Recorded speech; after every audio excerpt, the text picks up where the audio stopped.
the Honorable Koimburi knows his staff member who delivered that letter. The letter was stamped in my office. Unfortunately, the person who stamped it received, put one stamp upside down on the copy that he came with, that he was to return with. And he asked that it be stamped properly, facing up. And it was stamped. That is the letter that circulated on social media last week. The Honorable George Koimburi, on his social media platform, specifically on his Facebook page, stamped the same letter fake and said it is fake news. I therefore have been more convinced to believe in the seeking of forgiveness by Honorable Koimburi if he also came out clearly to tell the people of Kenya whether the dishonesty exhibited on his Facebook page is not the same dishonesty he now seeks to exhibit on the floor of this house, pretending to seek forgiveness that he does not mean. But if the Honorable Koimburi can confirm to me and to this house that even his actions on Facebook page that day were informed by other factors other than the truth, Honorable Speaker, and confirm he was the author of this letter, then I am more than willing myself to forgive the Honorable Koimburi. Failure to do that, Honorable Speaker, and that's why I say there must be a balance between our faith and the dignity and honor and respect of this house, Honorable Speaker. Failure to do that, then I would strongly recommend, because Honorable Koimburi cannot be in a church and allege one thing, come and draft a letter seeking forgiveness, then the same evening post on social media that the letter is fake. A week after, appear on the floor of this house now saying a different thing. Which George Koimburi do we believe? Which George Koimburi are we seeing here? Which George Koimburi is here? Is it the George Koimburi who lies in church? Is it the George Koimburi who stamps letters fake on social media? Or is it the meek-looking George Koimburi who is seated here now seeking forgiveness? If this George Koimburi seated here seeking forgiveness, Honorable Speaker, is the same Koimburi, I forgive him. If the George Koimburi of lying in church and later denying and reasserting the lie, then I will not forgive that George Koimburi. But the George Koimburi who is here, if he wants to be honorable, if he wants to dignify this house, he must come out clean, confess, one, to the lie he said in church, confess to the lie he sold on social media. If he comes out clean, I am more than willing to forgive the Honorable George Koimburi and ask the Almighty God to also forgive him for having lied in church. And the Honorable George Koimburi is my very good friend, Honorable Speaker. In fact, the Honorable George Koimburi, in his first election as a member of parliament, he will tell you, he had serious problems when he was seeking election first as a member of parliament. The Honorable George Koimburi was elected never having set foot in a single political rally in Juja constituency. He campaigned when he was in hiding. And he knows the only place he could come to when he was in hiding was to my house for me to facilitate him to be able to facilitate his campaign. And these are facts of life, Honorable Speaker. And the Honorable Koimburi knows. I have invited him to my house, facilitated his campaign. And that is why, as a friend, I choose to forgive him if he confesses the dishonesty. And therefore, Honorable Speaker, I will ask, before you conclude, the Honorable George Koimburi to rise in his place and clarify the matter of the letters, because that is pertinent for me and for many members to know whether indeed is genuine in the seeking of forgiveness. Thank you, Honorable Speaker. Order, Rosabuyu. Order, Rosabuyu. Order, Rosabuyu. You are being disorderly. Then go out without causing disorder. Wamrata. Thank you, Mr. Speaker. I stand to address this issue of Koimburi.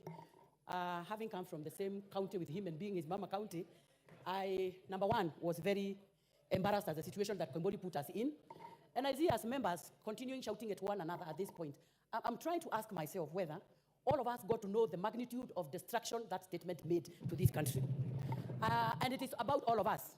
Yes, and somebody is calling me Bibia Bishop, and you knowing that I'm a wife of a clergy, and having sat here to take 2 million shillings to go and sell my county, that to me meant that I am not only a rogue, but I am also not respecting my Christian faith. But all said and done, Mr. Speaker, I would want to say this. It is very hard for a Kikuyu man to say sorry. It never comes out easily from a Kikuyu man. I may not know about other communities, but I can confess that for a Kikuyu man, it is never easy to say sorry. So I'm imagining Koimburi must have tried to work out to come and say sorry. But again, he is playing us a game. Because Koimburi has apologized and apologized very clearly, and we feel good. But the same Koimburi has put the same letter in his social media and said it is a fake letter. So again, he puts us in another mess because we will appear like we forced him to come and say it was a lie. So maybe, Mr. Speaker, you'd give us a direction on what this means to us, because I think part of what fueled what happened here on the 25th was that statement. We are trying to downplay the statement, but that would have meant the end of all of us, including our children. And as I am seeing some people there shouting, they need to understand the magnitude and the weight of that statement and what it meant to this country and where it would have taken us. So, Mr. Speaker, I only want to make one request, that maybe Koimburi, people may not buy our story because they already believe we were given the 2 million. But then he needs to put a proper apology to the people of Kenya. They may not buy the story, but at least you would have spoken about it. But for me, as his mama county, I had said I would never forgive him in heaven and on earth. But today on this floor of the house, I am choosing to forgive him, but on condition that he again puts again on his social media that whatever he said was a lie. And yes, and go to the same church which is also in Kiambu County, where I represent, and stand there, na yeye ni member wa hiyo church, and be prayed for. Na hiyo kanisa yao believes in mafuta, and amwagiliwe paka mafuta ya confession, so that we forgive him. Yes, Osoro. Thank you very much, Honorable Speaker. Honorable Speaker, immediately we had an issue here on 25th. That Sunday, Honorable Speaker, I tried to attend some church, a men's conference in Ruiru constituency, Honorable Speaker. And immediately I entered that church that I do not worship in. People started singing as I walked, towards my sitting position, 2 million, 2 million, 2 million. I am not an MP elected to represent the people of Ruiru constituency. And I was left wondering, Honorable Speaker, if this is what I am facing, a person elected in, a constituency that is about 500 kilometers from the place I attended church, Honorable Speaker, I couldn't help but sympathize with the situation of the member of parliament for Ruiru, Honorable Speaker. This is what these members are talking about. The members seated on the opposite side of this House, Honorable Speaker, may not be aware of what these members seated this side went through, Honorable Speaker. It is extremely difficult to simply just say, by a mere expression or attendance of this honorable member in the floor of the House and just saying, please forgive me. To them, it sounds so easy that just forgive. But what, Honorable Speaker, we are asking is that the member of parliament goes an extra mile. And to some of us, Honorable Speaker, that really campaigned for him. There's some of us who went out there when he went there when he was vying in the first term.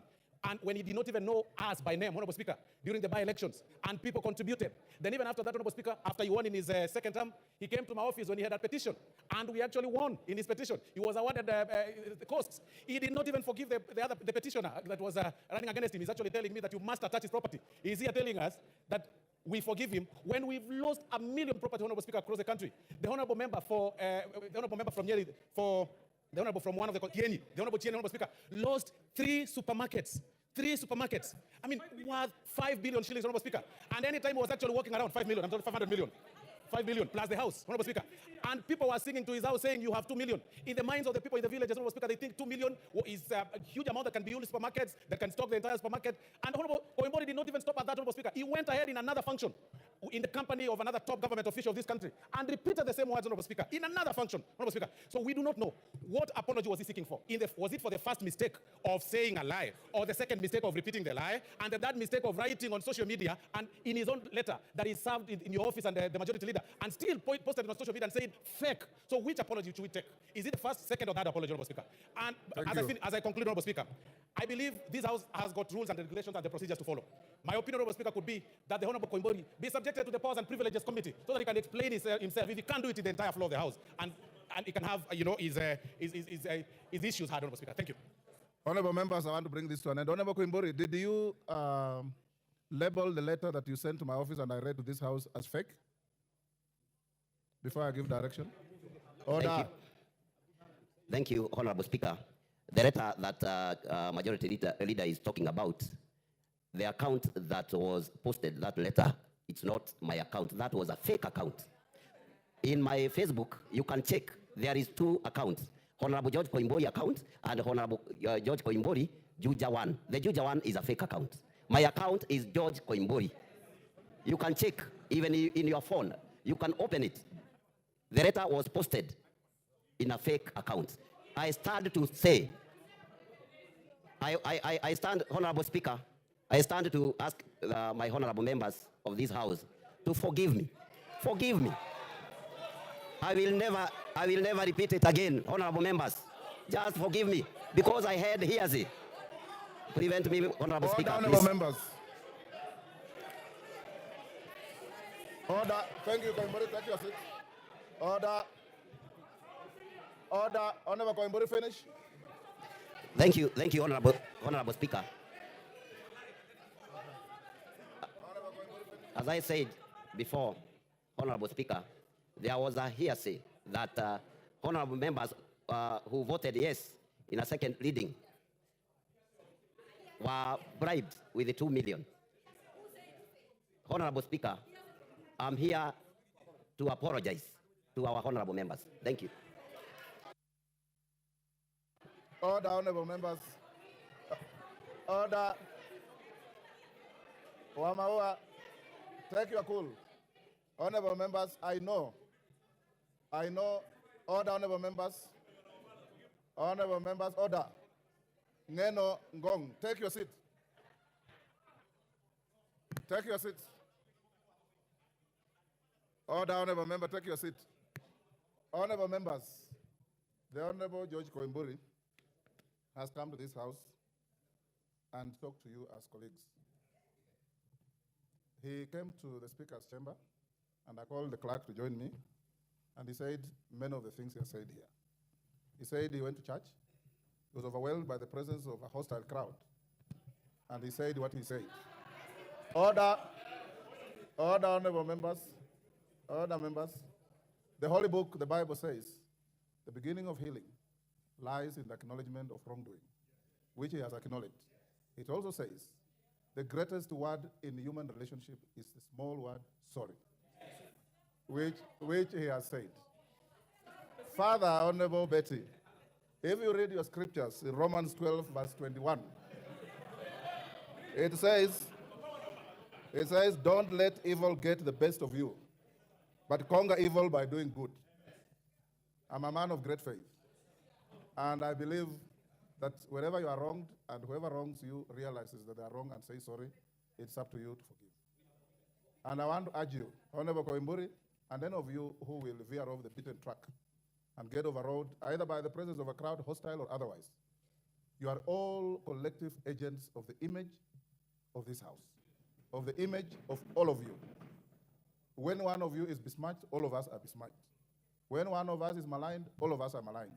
And when one of us says something that is blatantly incorrect and false, it hurts the whole house. That the Honorable Koimburi has had the courage and the humility to say that he went to church, stood before the church, said something that he knew was not true, and he has come to you to say, my brothers and sisters, let it be in your hearts to forgive me. I urge you to forgive him. And like I've always said, in an event like this, let the chips lie where they fell, and we look to the future. Honorable Koimburi, you are collectively forgiven. And in future, weigh your words carefully, know what to say, where to say, and to whom to say. Next order.